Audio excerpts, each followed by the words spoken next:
In the heart of the state-of-the-art, at the dawn of the next stage in entertainment, you found No Proscenium.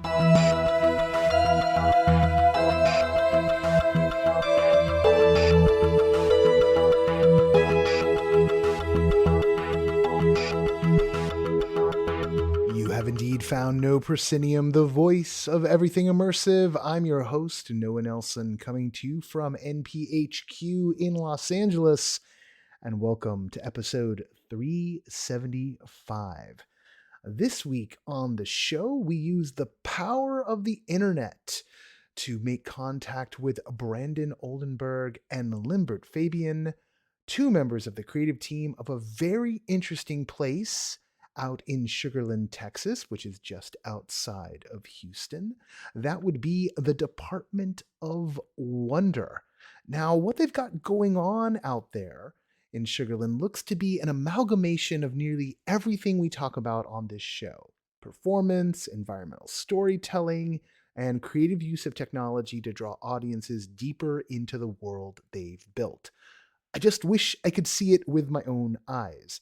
Luckily, we have Brandon and Limbert to break it down, and we get into some fun rabbit holes as we explore their long path to making immersive work.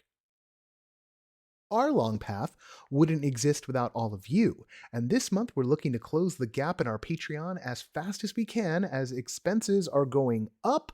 Thank you, MailChimp, and the Small Business Association has started knocking on our door. Okay, they're emailing, but still. Right now, we're about $400 a month shy of a $3,000 a month level of our...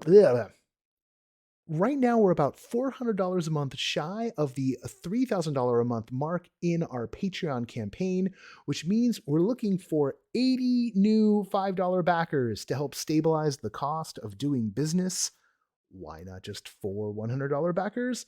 Because $5 hurts less for everybody. That's why. So 80 new $5 backers to help stabilize. You can do that by going to patreon.com/noproscenium and keep us from having to radically change things up around here. You know, like charge for the newsletter, all that kind of stuff. We could do it. Don't really want to, but we could do it that way. All right. If you're already a backer, you can help by dropping a review on iTunes or your podcatcher of choice, and share the podcasts and articles you find useful on your social media platform of choice. We are always No Proscenium everywhere except on Instagram, where we are No_Proscenium, which, you know, search No Proscenium, you'll find us. It's not a big deal. We're also on the lookout for community partners who are up for working out special deals for our backers. Hit me up at noah@noproscenium.com for details. As always, big thanks to our sustaining backers: Samuel Mustry, Chris Wollman, Samantha Davidson, Eric Shamlin, Elaine, Jay Bushman, Jerome Joseph Gentis, Tom Leonetti McGuire, Winthorne, Ryan, David Bassick, Richard Ayers, Lonnie Hanson, the Ministry of Peculiarities, and Jan Budman. Thank you all. You keep me alive. Quite literally. And now, without any further ado, we've got the episode, but come back on the backside because, you know, maybe there's some rumors about some things and maybe you want to hear about those. We'll do that after the interview. Anyway, here we go.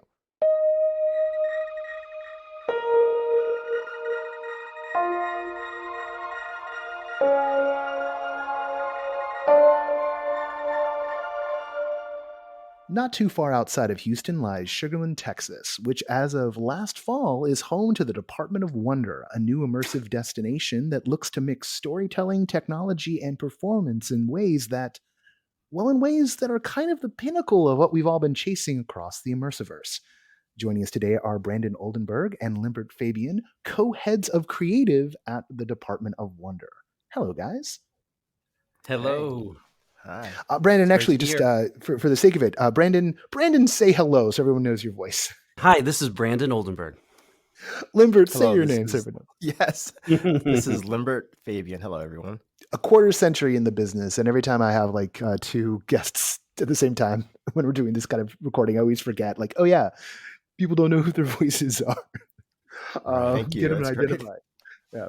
So, brain networking. You're the first interview I'm recording in 2023. So, I'm a little rusty after 2 weeks off.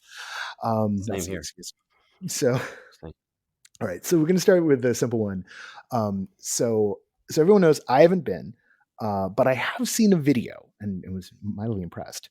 But just for a moment, let's imagine I know nothing about the Department of Wonder, that I know nothing about immersive or experiential or any of the inside baseball terms we're all far too comfortable with. Mhm. How do you pitch this to the average Joe and Jane in Sugarland or Mhm. Houston? What do you tell them? Mhm. How do you entice them out to your lair? Over the last year, while we've been under construction, we have so many curious visitors that knock on the door or will just walk right in. We have this emporium at the front of our shop. It looks like an old, uh, time has forgotten lamp maker's emporium. And people wander in and like, what is this place? What's going on? And yeah, you're right. It's it's a difficult thing to describe this medium that we are now diving into, and so we often just say, well, they kind of jump in and say, well, is it an escape room? What is this? Is this a? And it's like, well, no, it's not. Is this a theater? Because you're right next to a theater over here. It's like, no, it's not a theater. Is it an arcade? You've hit all three corners. It's a little bit of theater. It's a little bit of a video game. It's a little bit of like being in an animated film, and that's where it all blends together. So sometimes I draw in the air a triangle and try to identify these things that we're familiar with, and then try to I mush my hands together and weave my fingers together and say it's all kind of blurring together in here into this thing, and it's what used to be at the end of like a street of like an outdoor shopping center may have been a movie theater, and it's sort of that magnet tenant that people will walk past your shops while they come and go from their movie or to their restaurant. It's like we're in this strange little outdoor shopping center, and we are in that location where you normally would drop like a movie theater that have two screens. And so people can see the best movies at home now, and they're not as prone to go out. So like, what's that cool, awesome bit of entertainment you can drop into the outside world that you just can't do at home? And so we talk about like, well, the best video games, the best movies, do those at home. It's like, okay. And so theater is definitely still a thing you got to go do, but it's not quite that. It's because we're all very familiar with theater, and they blur together in that sort of trifecta. So I'll go for Lambert. I was gonna add real quick. That very question was posed. We pose ourselves when we have people line up to do their time, right? So when they come to the location, they line up outside the venue to go inside, and the person at the front door tries to explain in as very little words as possible what exactly they're going to do, and sort of onboarding people to a thing that they have a million questions about is a really tricky thing to do.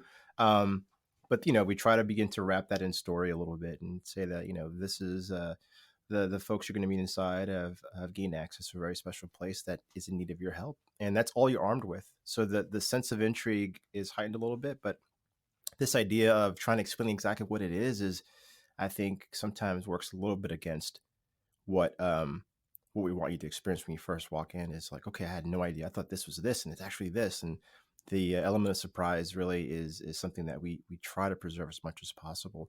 So a lot of the explaining is being done by the ephemera and the capture and the video and the photography that visitors have been providing online from their experience, which we encourage, but it's that like, oh wow, that's what I thought it was, or it wasn't, and it's so much more, and it has this and it has that. So to Brandon's point, it has all those little tiny things connected, but deploying that to the audience from the moment they buy their ticket to the time they show up is a little bit of a tightrope that we walk. I'll probably circle back around to that tightrope, because there's definitely times when mystery and curiosity and like the there's this puzzle box here and I don't know what it is, and like for a certain type of audience member that's like really enticing, and for a lot of other people it's like, I don't know, like I'm just gonna a new Avatar's out, I'll go see that. Like I know what that is. And then it makes a gajillion dollars. But let's get into this story. So Mm. I know you guys are cultivating the mystery of this, but Yeah. I'm hoping maybe you can like lay out a little bit about Sure. what the story is here. You've got this lamp shop that's kind of open to the public, but what's the whole deal here? The I'll simplest, I'll yeah, just say go the ahead. branding's. I would love for you to get into the mega detail. There's so many layers of the story here, but the simplest pitch and the appeal to the audience is that our proprietor has gained access to a portal that leads to a very magical place filled of light. That place is in dire need of help. The light that is fostering there is dying out, and your help is needed to go bring that light out. So you carry this lantern in, and you need to go move that light and sort of bring it sort of back to its this pure radiance. I think that's important. Is that there's an ask of the audience, help us do this thing, and then you're sent off to go do the thing. Um, there's layers to that. There's characters you meet along the way, but the immediate ask is, this world has gone dark. We can use your help. Please take this lantern and go help me do this thing. Go collect light. And we send people off with that charge into the space. How we do that and what the exact steps to do that, couple layers there, but the immediate ask is that. How are the guests sort of framed? Like, what's their role in the world? Like, obviously they've got the quest, but are they endowed with any, I don't know, like characteristics or purpose, or sort of like, is it their curiosity? Like, what is it? What is the quality of the guest in the story? I guess. Right. I mean, you've heeded the call with your curiosity by the fact that you went to the URL and you bought a ticket, even though, there's a facts page and there's something you can read up on, but still there's a great deal of mystery. And when the group goes into the lamp shop, the proprietor of the shop says, have a look around, you know, ask me any questions if you're interested in one of our lanterns that we sell here. And then there's an opportunity there for just exploration and discovery, and as you know, you're rewarded for this curiosity. And those that are very shy, and we know that there's layers to this onion to kind of remove the outside world from your audience, so that they're primed and ready for discovery when they finally make it through the portal. But there's a couple of layers we're removing through this process, and the second is after a beat or so, it's sort of like the proprietor's on to you guys. He's like, you've heeded my call, haven't you? You're not here to buy a lantern, are you? Hmm. And then that's what everybody's kind of like, yeah, I didn't come here to buy a lantern. And that's when he kind of, it's like joining a rebellion. It's like checking the mini blinds, looking outside, closing the shutters, and then like, okay, great, you've heeded my call. And then we get to business, and we get to really talk about why you're all here and the task at hand and the urgency of it. To get a little bit more into the narrative, we have created something that's really difficult for ourselves, in that we don't have the intention of just telling one story and being done. We are designing our experience to be done in chapters. So those who come to visit us in the first year are experiencing the first chapter. Those who come, hopefully, that have fallen in love with these characters and the narrative we're playing out, will return. We want to create return visits when we want to do it. We want to earn that as well. And we have different modes we are implementing in the space. So when we opened October 7th, we were just opening with one mode. And as we continue out throughout the year, we're actually opening up the other modes. And then each mode gives you a way into this narrative based on your age and interest. And then once we get through a year cycle, if we're still surviving and we still can breathe, then we're going to be moving into the next chapter. And the intention is that we have a lot of chapters, and we have much story to tell. And if we can continue to earn the trust and respect of our visitors, they'll keep coming back. When you talk about a mode, do you mean like, other parts of the physical building open up, Well, or new characters arrive? It's a different onboarding we, experience. Yeah, yeah. So your most recent, one of your most recent podcasts, you were interviewing Felix, and Mhm. from Punch Drunk, and he somewhere around the 30-minute mark, I believe, you're talking about an experience that had a moment that clashed. The two tasks that were given to the audience, one being very gamey and one being very narrative, and how the two tempos are at odds with each other. And it's something that we felt and then we saw it play out in action when we started to truly implement and user test and flow audiences through our experiences, is that there's this explore mode, but there's also a story mode, and they can be at odds. And the puzzle solving is awesome and great for a certain kind of group. But if someone's really wanting to pay attention to what the story that's unfolding either through the actors or the puppets or the digital puppets, then it can be at odds. And so we're finding that balance. So we have these modes. So explore mode is the main ticket, what we call in our first chapter, the lamp maker's apprentice. And that's the majority of what's being experienced right now. However, we just rolled out what we call make-believe mode, and that's an early morning hour experience for a younger demographic.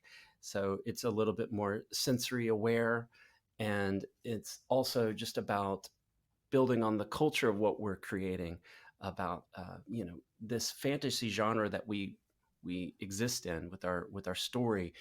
It's also a bit about building the right mindset with make believe in this space. So if we try to put into action what's truly happening in a story like Peter Pan, where your happy thoughts and your openness to adventure really can take flight in this space. And so it can be almost like just a way of living.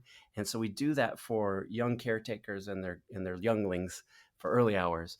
However, it's very different, right, than the explore mode, which is the full-on narrative. And then what we're working towards to open in February is a full-on show for you with you're not doing as much puzzle solving, and you're there to observe and partake in the narrative that's playing out in the space. It's really, the word mode is for us to codify audiences.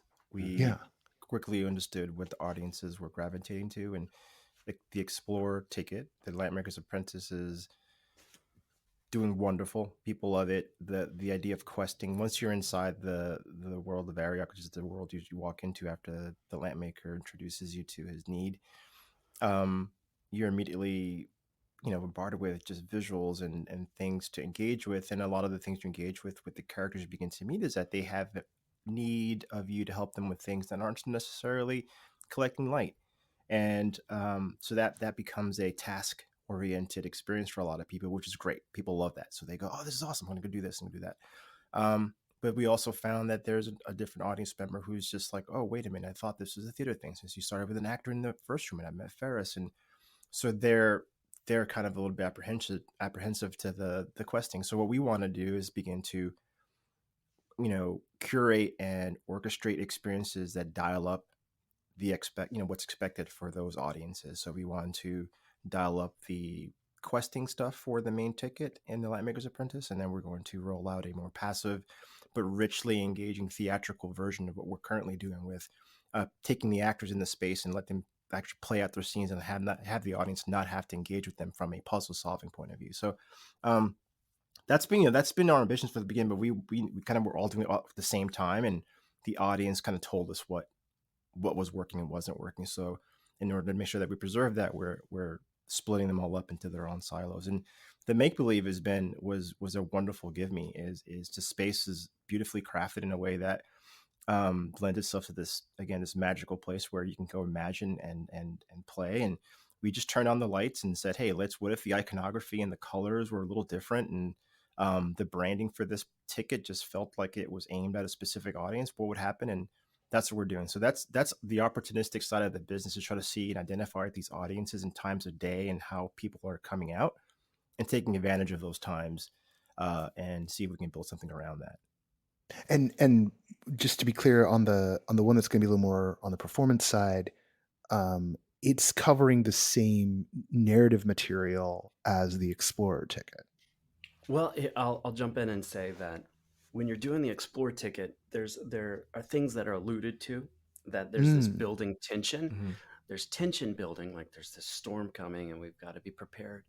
Well, when you actually finally end up doing the what we call the story mode, it will arrive. There's some nice payoff for our introduction of our antagonist, and without saying too much, explore mode's about building tension, and story is going to be where we get to see some of that explode. This is really interesting. Like when coming up with this model, well, I want to get nerdy about the models in a second, but to give the audience kind of something to stick their brains to, could you tell us a little bit about some of the signature characters in the story? Like who are they meeting and sort of developing so relationships with? I really enjoy this part of the conversation when we talk about tell us about the characters. So Ferris is a brother. Him and his brother were explorers that were hired by this place called the Department of Wonder. The Department of Wonder seeks the universe across the planet for just unique observations, and they were sent off to go explore a faraway place, and they discovered this place called Ariok, and this is years and years ago, and they stumbled across these wonderful inhabitants there, and stuff happened. A storm that marooned the brothers there actually struck again and split the brothers apart. The time they spent at the island, they met the keeper of the island, a character named Noria. She's kind of like the princess of light of that location, and a relationship was formed between all three. But the storm that hit the island again and pulled Ferris, one of the brothers, out and back into our world, also left his brother stranded there. And there's this relationship between the brothers. So Ferris is looking for a way back to help all these years. What happened to my brother? What's going on? So his main plight is to try to get back. But this idea, the reason I mentioned brothers is that there's a duality.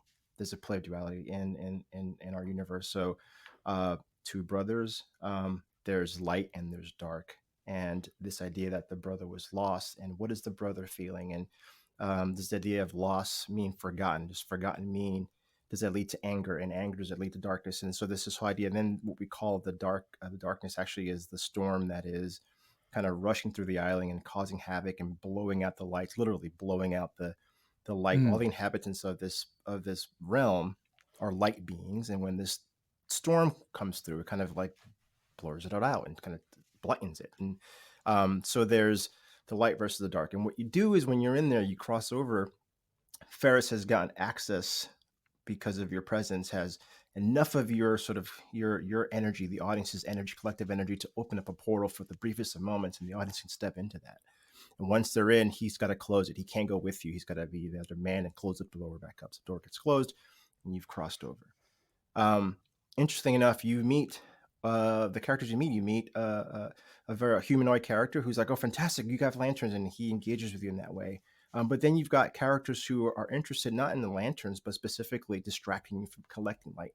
And those characters are perhaps the acolytes or the supporters of the Everstorm, the darkness that's sort of ramping, causing chaos in this realm. So you've got the dark versus the light in a very unique way. So your main task is go to collect light. And how do I do this? I'm not quite sure. So you engage this person you meet, this character named Egan, who is Noria's son. And how is he his son? You get to find out and you discover. But there's definitely a split between staying busy with the light or not staying busy with the light. And I think that's where the idea of duality comes into play. And the more you engage with the things and the characters like Mog and Arabelle, this is a young lady who is kind of like a mischievous Harlequin in the space, and she's less interested in your lantern and more on what kind of shoes you're wearing and what is that thing in your hand. It's got a light on it. Is it a device? Like, she's just really distracting you and distracting Egan from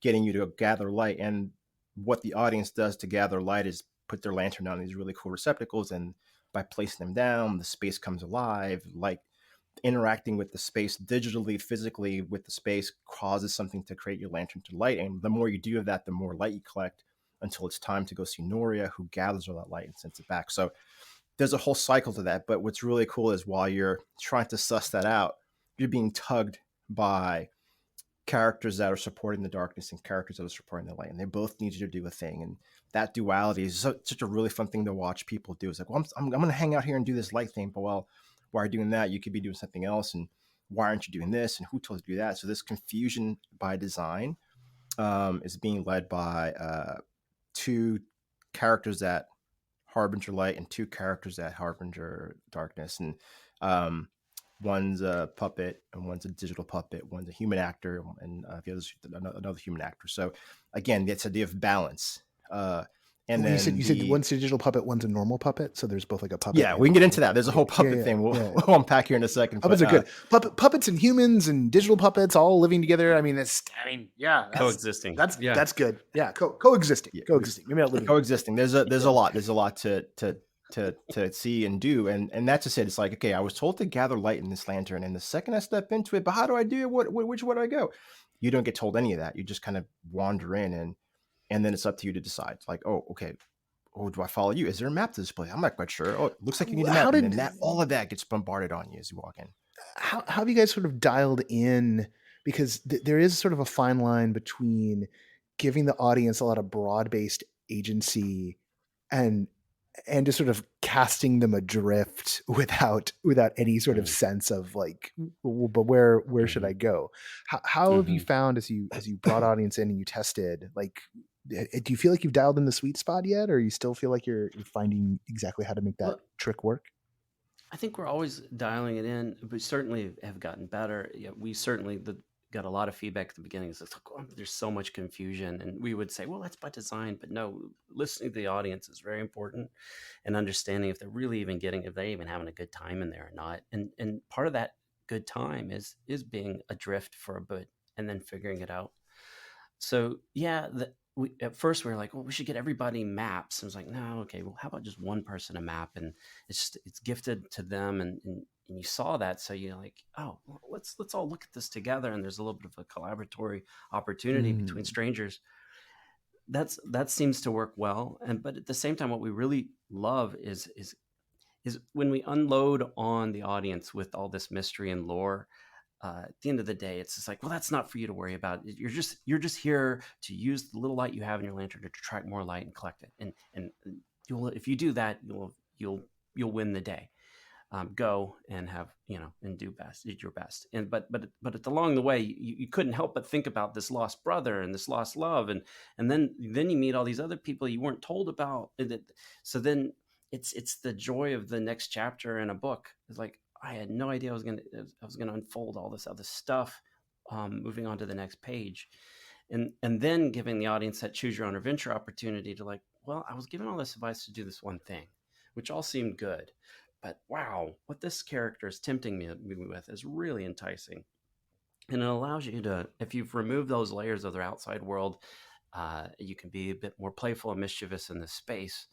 And some people, when we've dialed in just right, it's a joy to watch how they go, you know what, I'm all in on the dark side, and to see that play out, because it certainly happens quite a bit each night, and they get a different show for it.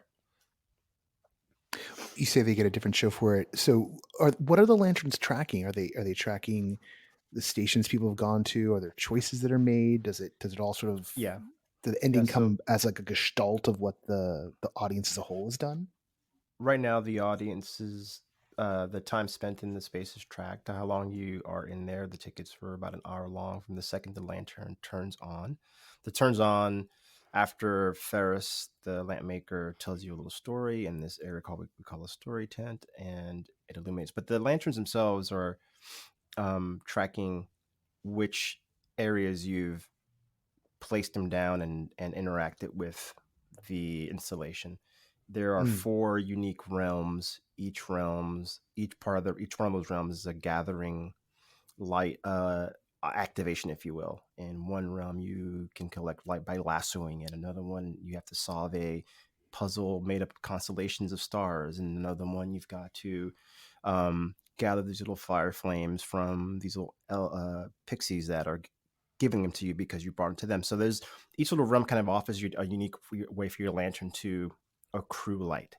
That number isn't important just yet. It's just that you're doing it. Your lantern actually keeps changing color as you progress, and it kind of gets a little brighter, and toward the end that pays off. But there is a unique, to Brandon's point, there is a unique path that you can choose. You meet a character, the two characters that are there for the darkness, if you will. You have an Arabelle and a Mog, and while you're not, if you're engaging with them and you're spending time with them, and she may read you a specific card or tell you a story, and then that might lead you to talk to Mog, and Mog is one of our puppets, and Mog is a bit of a heckler. Mog has the ability to set your lantern on what we call a dark quest. And the dark quest requires you to recruit 3 other people, because 4 people with a specific color lantern must unlock this massive door that only they can get into, and the only way you can have access to that is if you have enough people to do it. Those 4 people, right? So that dark quest. You're talking a language of, like, some friends who like love to play Black Hat. Would be like they're listening right now. They go like, "Oh wait, I gotta find 3 people. We gotta go." Exactly. So, which is again, it's like it's we're scratching a lot of the things that we get excited about as gamers as well. Our background in animation and gaming is sort of kind of playing into this a little bit, and so that the time spent on I'm engaging with Mog and Arabelle told me to do this, and I did this, and I'm gonna have to go find 3 other people. That's not time that I'm spending on the other locations collecting light. So now your lantern's red, you got into this room, you actually have access in this room to the part of the story that is deliberately tied to why the darkness, what about the storm, why is the storm so terrible, what's so important about it. And it's the first inkling you have of well, hold on, wait a minute, I was told about a brother, and you begin to connect the dots from that. But that's if you engage with that part of the story. On the other side of the fence, everyone's connecting light. That really comes into play at the end when it's time to go and everyone's lanterns flashes a rainbowy, beautiful color. And that's the time to go to the tree. There's a great tree of light, and that's where Noria resides. And Noria is sort of our princess of the realm, and she is really the protector of light. And she gathers everyone's lantern in the tree in a ceremony of light that restores the tree. If the tree is restored with light, then light's protected from whatever storm comes its way. You've done the job of restoring light, make sure that light's being recycled back into the realm so that it can keep living and shining bright light, not in just Ariok's realm, but across the universe, if you will. So your job is important. But it's interesting because you'll have 4 or 5, maybe even 6 people with their lanterns who are red. And they're like, hold on, you guys weren't doing the light collecting. What were you guys doing? You must have been talking to so-and-so. And that becomes a bit of a really great moment between the splitting of the audience and understanding who was doing what. It's a really fun moment to see play out. In the future, we are going to play that up a little bit more specifically, and there is a scoring that we want to bring up into this that hopefully unfold and move away from the audience. We're toying with tracking that number of things you did versus not do, and pinging that off at the end. I was also potentially throwing them out into the alleyway. We have an exit door between the restrooms and the back. We were just talking about, like, you come with me, you with the red lanterns, and just pushing them out by the dumpsters and see what happens. It's very totally admonish them and you guys are horrible. No, but that idea, and it's already, and you got people that are going to the tree and their lanterns red, and they're like, we're team darkness. Like they love investing the time in sort of like unraveling the story of the Dark Quest and the whole story behind the Everstorm and why the storm. So that's a bit of a badge of honor, if you will, and that's a cool thing to hear. Once everyone exits, once the experience is over and the tree opens and people go let out into the gift shop, is what we actually do. You kind of go out this corridor and you go to the gift shop. The conversation afterwards, that's what we were excited about. It's like, oh, I did this thing. I spoke to Pixie and I collected light. I solved the puzzle thing. And versus, I didn't do any of that. I spoke to darkness. I saw a shipwreck. What do you mean you saw a shipwreck? I didn't see a shipwreck. Like that how did whole you guys, thing. How did you guys get to the point where that was a goal for you? Was that something born from out? day one? Yeah, from day Brandon one. and I, we're huge fans. We are huge fans of Sleep No More, obviously, for a bunch of different reasons. But one of my favorite memories of going to Sleep No More with him specifically, and then with my wife and other folks, is the conversation right afterwards. Yeah. And the notes, the comparing of notes of what he did and what I did and what I experienced, and what you didn't experience, and that you see this detail, and that was really important to us from the beginning. And we were trying to find a way to carve a similar thing.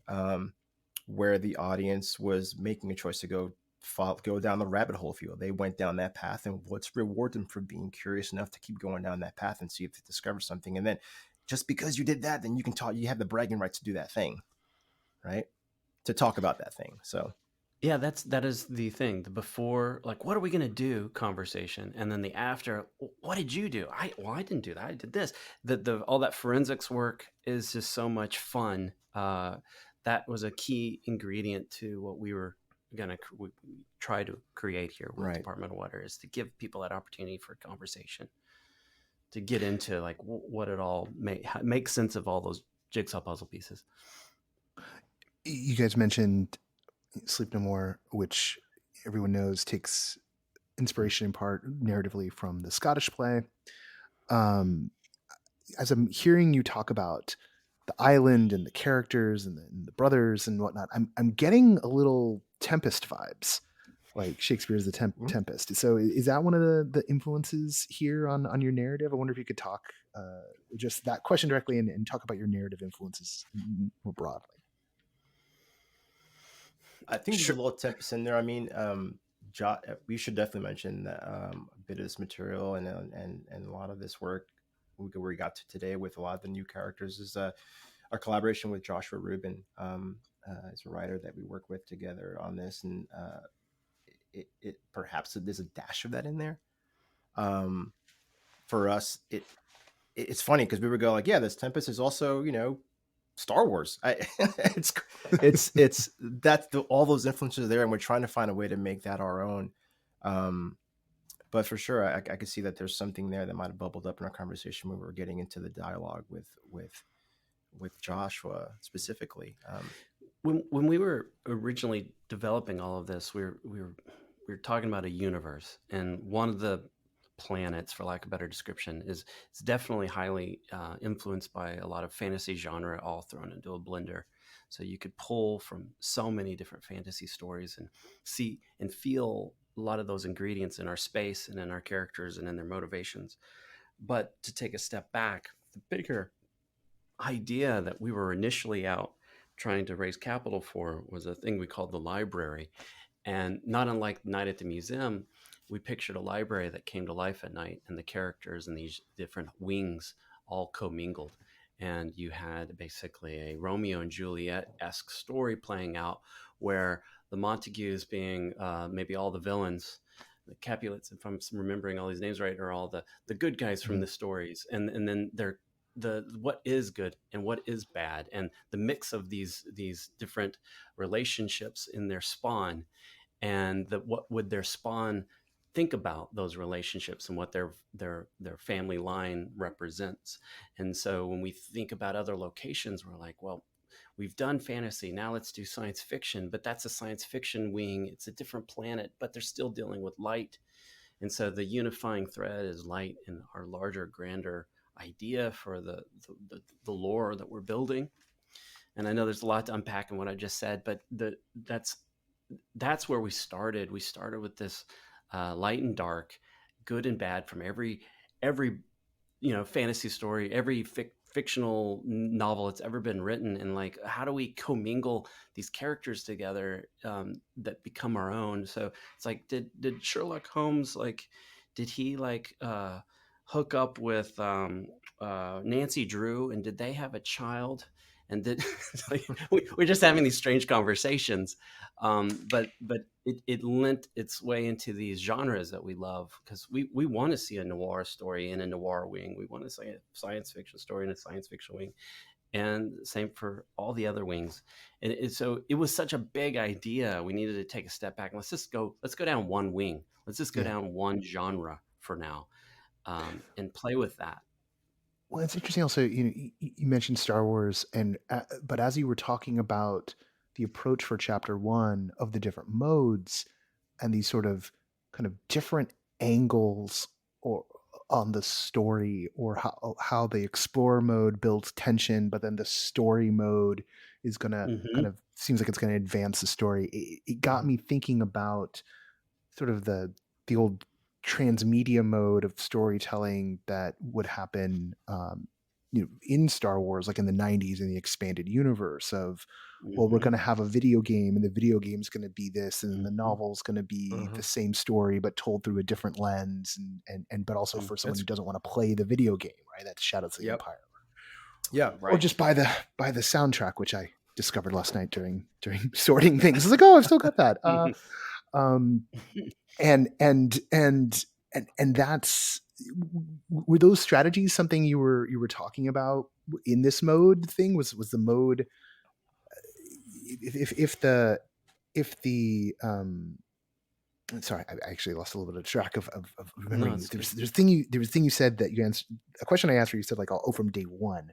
And I'm also wondering, is Mm. this kind of storytelling something you were thinking of day one, or is this something that emerged as you looked at the grand ambition of a multiverse of worlds, or a universe of worlds, and started to say, oh, but like we could add that kind of depth to this one instance? Well, Limbert, I'll just jump in and just say, Limbert and I have worked together going back to when we were in art school together in the early 90s. Mm. And over the years, these 20 plus years, we've It's almost 30, guys. Sorry. Sorry, 30. Thank you. It's Thank you. painful. It's painful, Uh, but I have yeah, to keep you're this right. on. Yeah. Thank you. We were in the I feel the same animated pain, don't worry. space for so long. We were telling stories, whether they're 30 seconds for commercials or a couple minutes for animated branded short films to longer format. What we've learned over all these years is, yes, when you sit in a room and you ideate and you storyboard your idea, it always gets bigger than what you can fit into the however many minutes you've been assigned. And so you can't help but start going off on tangents when you do story development. And so you think about like, well, then that should be the book, and that should be the movie, and that should be that. And so one of those early stories we developed early on in our animation studio we were a part of, called Real Effects, was what eventually became Rise of the Guardians. But in the 10 years of development of Rise of the Guardians and the Guardians of Childhood, we would spend a lot of time talking about like, well, just the publishing program, or what would be the website. And we even did like early prototypes for that. And this is like early internet days. But yeah, it's like we are just have been born with video games at our access since we were children. So knowing that the screen can do more than just give you a story, it can allow you to make decisions and engage with it. That's just, Yeah. we've The always thought about transmedia. that. Yeah. I'm surprised that sorry, Brandon, to cut you off. Go ahead. I think that the transmedia part of this definitely comes up in the conversation. I think it's always been part of this endeavor. When we're crafting, we're crafting stories that, when we've been doing what we've been doing. We did a short film for Chipotle, and the entire thing was a trailer for a mobile game, right? It was the idea that the final frame of the film was going to be the first thing you engage with in literally the second you open the app, right? So our brains have always been wired this way. We've thought about characters jumping across screens and across platforms from the beginning, and this location absolutely wants to take advantage of that. Just this morning we were talking about, what does an audio journal from Department of Wonder mean? What if Ferris is trying to engage with sending messages to his brother from the Lantern Shop, and it's an audio version of his diaries or his his travel logs. This guy says he's traveled for years, a lot longer than this place has been around. So how did he happen to show up? Is there a way of time travel? Like all of this stuff that we can talk about. That's all really rich material for us to kind of find ways to engage with and play with. And it is intentional that we do want to grow the IP. We want these characters to take on other forms and other media for sure. It requires a great deal of restraint too, Yeah. to just focus sometimes. It's really hard for us because we can't help but think about all these things. And we were just talking about that this morning, about, well, okay, well, eventually we're going to get to that children's book we want to make. Oh gosh, yeah. There's all that material, and we had a brief encounter and helped out our buddies at Meow Wolf. We did an AR companion app at our previous studio. We were creatives at a place called Flight School Studio. We started that studio a few years ago, and one of the things that we did there is that we developed an app where it was an AR app and lets you engage with the space and kind It's of called Anomaly Tracker. right anomaly Oh tracker. And yeah, I've used an anomaly tracker. Yeah. Okay, cool. awesome. So what we love about that was like, well, here's a way to, while you're in the space, you're engaging with it in a specific way, but when you're away from it, you can unpack all the really cool things you took. You were pointing your camera at. And I think Yeah. that was scratching an itch. We did it for someone, but that's always been part of hopefully what we do with our place as well, is that while you're there, yes, but when you're away, what happens? Are the pixies missing you? Is Curio needs your help one more time, and these are characters from our experience. Does we had a one of our puppets, Mog. I mean, someone left and came back with a gift for Mog, and I thought that was wonderful. They were like, I Oh, really nice. want to. I'm like, well, how are you gonna get back in? And she's like, I know I can't get back in through the lantern shop, but can you let me in through the back? Like, she genuinely wanted to bring him a cupcake, and it was wonderful. So what we You could, mean on the same day? They just hadn't bought another on ticket yet. So yeah. yeah, I was like, you got Or do you have a really weird business model? It's like you can only buy a ticket once and then you can never no, I was like, return. you can definitely come Only back, with buy another cupcakes. ticket. I mean, But that it was just interesting. would be bold choice. Yeah, no, it's great. It's but Yeah. it's like, well, how do we give the audience again the connection to these characters, and that now that they exist and it's in their heads, what else can they be doing, and how can we engage with them? So you've talked a little bit about your background here. I want to kind of draw a fuller picture. So you mentioned short promotional films, making being the studio that made Anomaly Tracker, uh, working on and feature animation. What is the background of the team? Um, where are you all coming from that you're taking such a big swing with a big physical build like this? Okay. Well, our Yeah, go for CEO, it, Brandon. You're good at this. we, Limbert and I, we loved music videos. When we were in art school, we talked about them a lot. We were big fans of Matt Mahern, who are directors who came from illustration, who crossed over into moving pictures, and finding a beautiful sort of eye and providing that to storytelling in a unique way that just really was well crafted. So when we think about like early 90s versions of the Rolling Stone covers that were illustrated by an artist like Matt Mahern, and then the music videos he ended up doing, like, for Metallica, this black and white, beautiful music videos. It's like that the care and artistry that crossed over was something that just really got us going. And then to be able to then be in a studio where we could start to be art direct and craft things of beauty, even if they were Hasbro commercials, but they paved the way to the path that we're on now, where we have along the way gotten more into the interactive gaming side of things, and we're able to kind of go back to our childhood and find the things that stimulated and altered our decision making on how we tell stories. And so we've always loved being on that kind of bleeding edge of a new medium, but crafting it in a very artful way and doing what's best for that medium. And so we have, over the years, back to your question, hired people along the way as we've been on this journey together. And our CEO, Kyle Clark, he came to us through ILM. I mean, he was at ILM, but he went from Texas at A&M to ILM, working on Star Wars movies and Harry Potter movies, and coming back to Texas because he loved Texas, and then coming into our team and helping us grow our feature animation side of our company. But then along the way, when things were starting to kind of blend together, interactivity and storytelling with animation, then we had a whole interactive division that sort of birthed out of that. And our producer, Taylor Williams, and he's also our creative head, or sorry, technical head, he was on the early days of virtual reality, and one of the early projects was for Pacific Rim that the studio created. And so that paved the way to all this Facebook relationship work with VR for Good, which, by the way, Limbert will have to tell you about his project he's wrapping up with Facebook right now in the VR space. But so we've been so fortunate to dabble not only in just the traditional 2D screen content, but also in that immersive virtual realm stuff. But then now to finally kind of have a new space to play in that's more of like what was gate kept by the Imagineers, of like being able to like have a space where the illustration comes to full three-dimensional reality around you physically, and then the technology gets to go invisible, because it can be really laborious to try to like wear a headset all day. And we're now in this space where it's like it's all accessible, and we're able to create our own micro amusement sort of space, but in a new way that allows us to paint like the way we were painting our illustrations in art Yeah. school, but Brand, virtually around us. yeah, I think it's really good. Brandon and I think, can definitely consider ourselves illustrators that just use a lot of different tools. Hmm.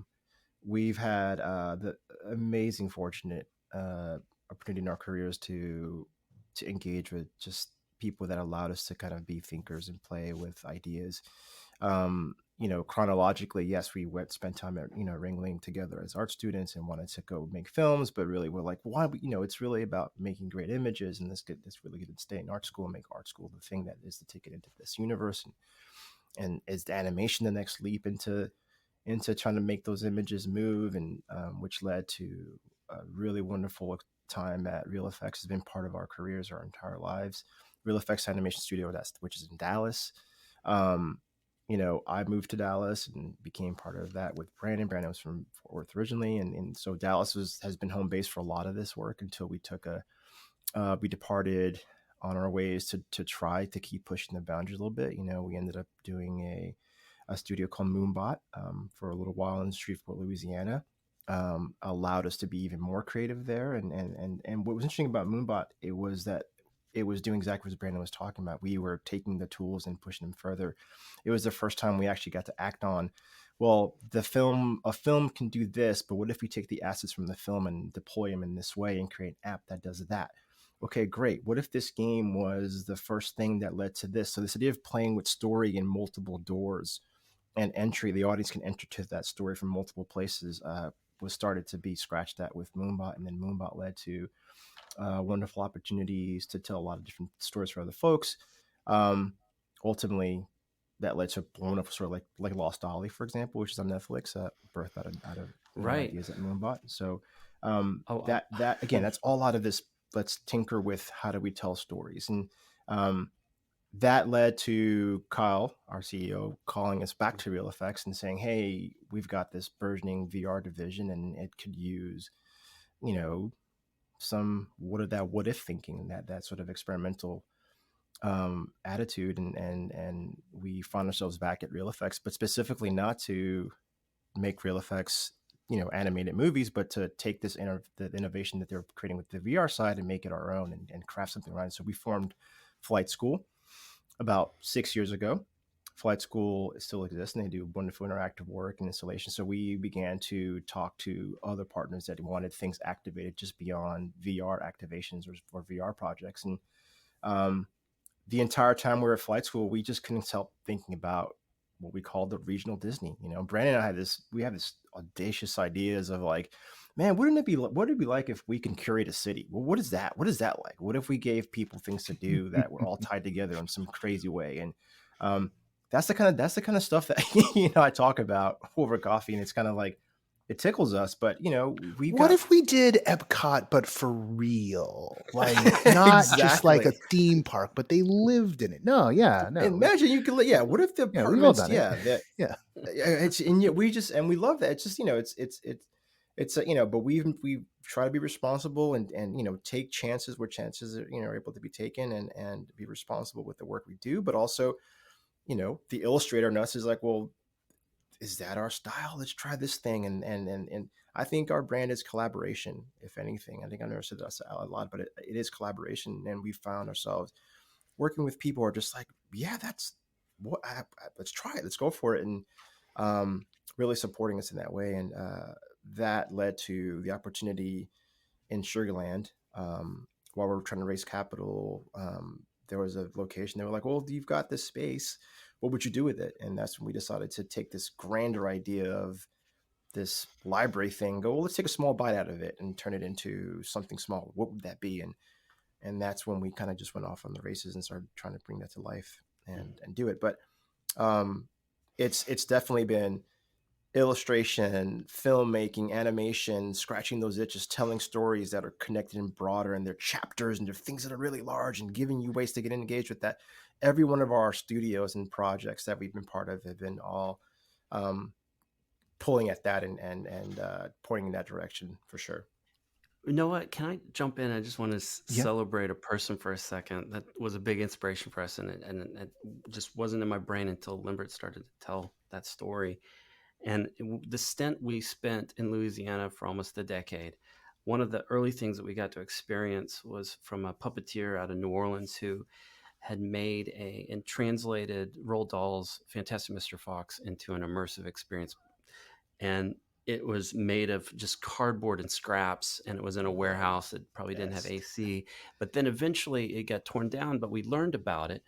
And we invited Arthur and his wife, Teresa, and we found money through the arts organization in our city, the Shreveport Regional Arts Council, to fund them to have a residency to rebuild it.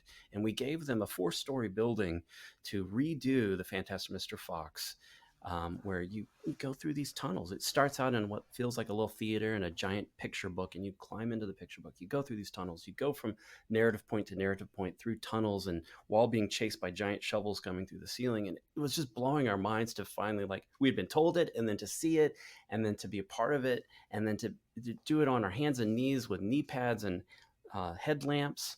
It was so eye-opening. And then that combined with the immersive theater that we got to experience in New York, and then what our friends were doing over in Santa Fe, it was just like this mind explosion of the tools we had at our disposal. That we're like, yeah, okay, animated movie version of this with puppets and actors, and we need to find the right story and the right vibe and the right location to kind of see all this stuff culminate and funnel through our skill sets.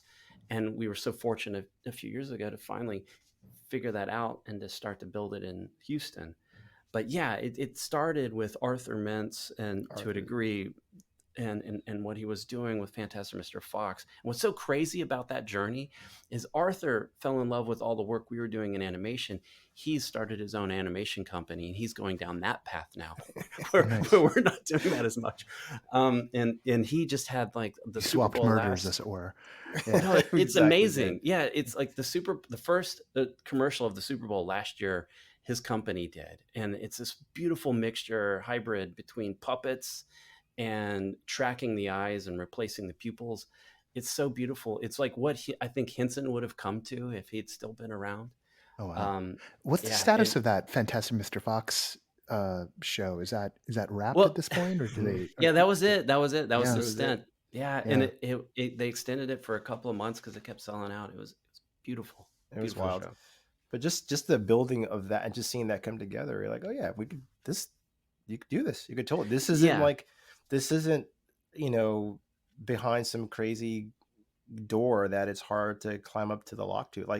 Oh yeah, we can do something like this. And if you make some, try to make some decisions about what's important to the story we want to tell, and what all to say at the end of the day, this is really about what do we do with the audience? This is the thing. My biggest rant about immersive is like, how are we casting the audience? How are we casting the audience? How are we casting the audience? Like, what do they do specifically? We're going to give them agency, and that's a big part of the last few years has been is trying to figure out. All right, well, cool. We invited you here. We want you to do this thing. What thing? Okay, well, let me show you. Cool, and then go do it, and then see what happens. And which is ultimately to say this is where we arrived with the use of a lantern. We have a device. It's the thing that allows you to be in the space. Don't lose your lantern. For if you lose your light, you would lose your way. You might not be able to get back out of this place. Like all of these things that began to sort of make sense the second we gave the audience that peripheral and device to sort of help them navigate the space. Is who are they and why are they there? Mm-hmm. I got one more question for you guys before I let you go eat. Because I know you're hungry. Nah.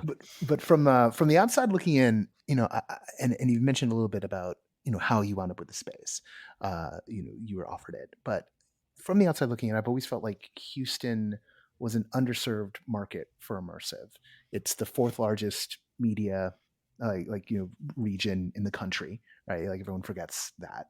But And so far, like there's been Strange Bird Immersive, and there've been Hmm. some shows that have popped up now and then. But the biggest thing in terms of capacity so far seems to have been the Run of the Infinite that Felix and Paul did over by the Space Center. It was the Right. Space Station Yep. VR experience. What are you seeing in the region that when it was offered up to you to have a space in Sugarland, Well, well, that made you say, yeah, this is where to build? Well, when we showed up, we realized real quick that Houston's strong when it comes to theater. When it comes to immersive, though, it took a while for us to discover those things that you mentioned, and you know Haley and Cameron reached out to us from Strangebird, and they're like, "What are you guys doing on our turf?" and and we built a great friendship through that. But they were so excited to see this stuff happening. And like, why were you doing it out in the suburbs? That was very strange. Um, there is vast amounts of potential, but the city is still in its infancy to waking up to this as a medium that can be banked on. It was so enlightening and inspiring to see what you showed us at Dig in Denver, and it was so enviable how the city, the mayor, everybody was so uh, on board with turning that town into like the mecca of immersive content.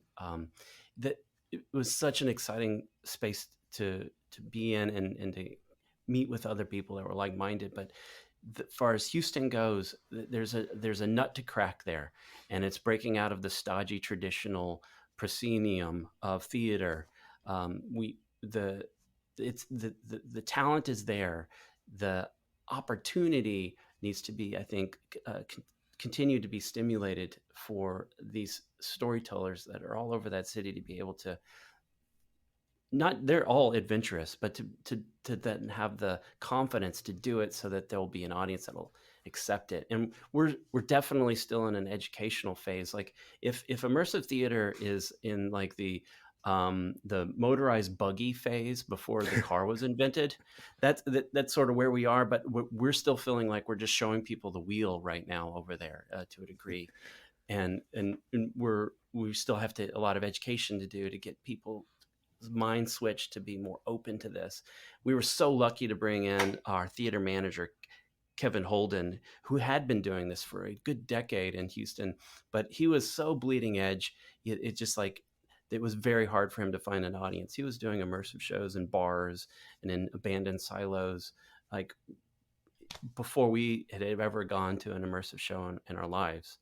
And we're just so lucky to have found him. And it's a very small community, and we're so fortunate that people like Haley and others are tuned into it that can enlighten us to things like no proscenium. Yeah.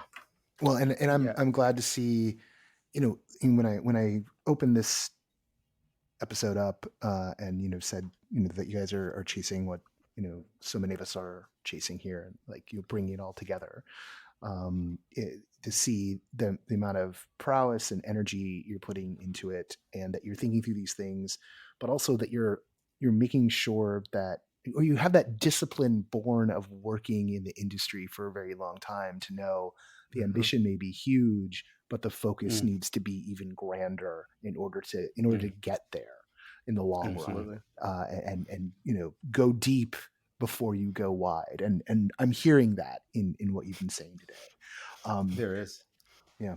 Well, Brandon, Limbert, thank you both so much for being on the show. And I'm looking forward to the time when I can get out of Los Angeles and check out what you're doing. And I'm sure we'll be talking even more in the not too distant future.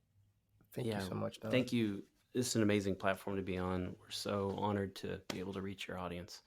Thank you for doing what you do and being the champion for all of us out there doing this strange art form. Thanks.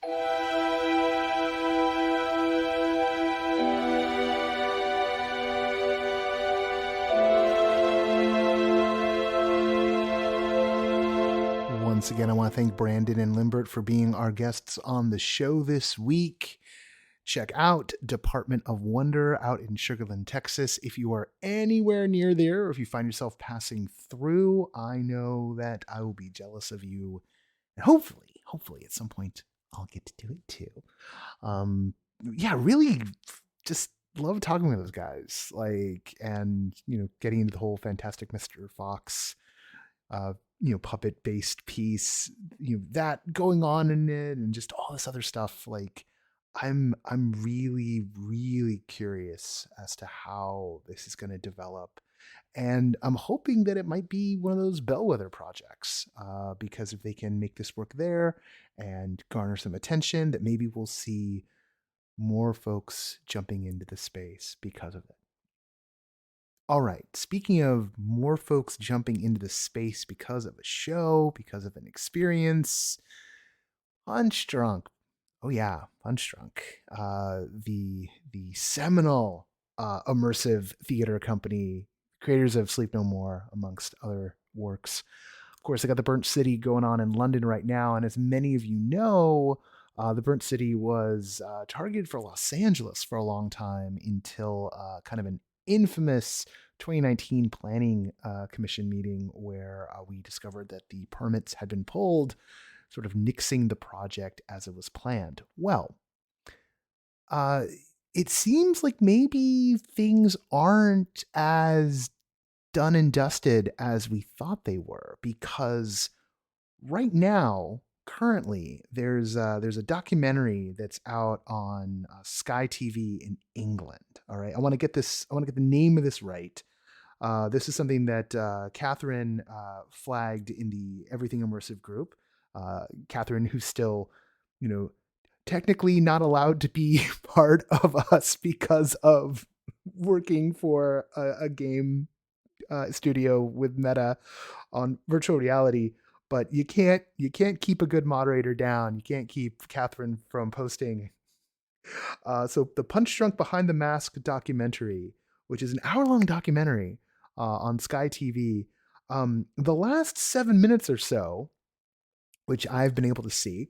Actually, I've already seen the whole thing, but like, let's not talk about that. Let's not talk. I'll watch the whole thing soon. But I knew I had to watch the last 7 minutes or so because in those last 7 minutes, you see Felix Barrett, who of course was a very recent guest on the show on episode 365. So I guess 10 episodes ago. Wow, geez.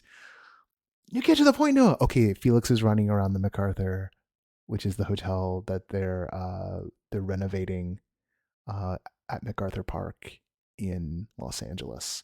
And apparently the footage is not from pre-pandemic, not from 2019. There's some identifiers in it, and also it's coming out in a documentary that's happening right now. He mentions Clytemnestra's Palace, so it's pretty clear they're thinking about this still in terms of the Burnt City. We reached out to Punch Drunk's PR company, and they said that there's nothing concrete to announce, but that they're still exploring the possibility of doing a show in Los Angeles. It's very clear that Felix is really excited about the building. We're pretty sure the building's pretty excited about Punch Drunk. The MacArthur, if you go onto the website, you type in the MacArthur and Los Angeles, you will find this silhouette, kind of a line drawing of the building, the hotel, which is, a classic. It's being renovated. If you can get your hands on the documentary through any means, I recommend checking it out. It's some really gorgeous cinematography. Seems to be some spoilers abound for the Burnt City, which I'm trying to avoid. So that's why I just sort of flash forwarded to the last 7 minutes.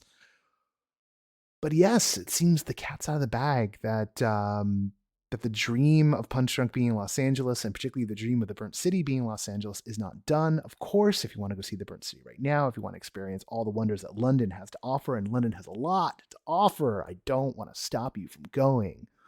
But we here, of course, have been waiting for something like this for a very long time, and we cannot count our chickens. We cannot.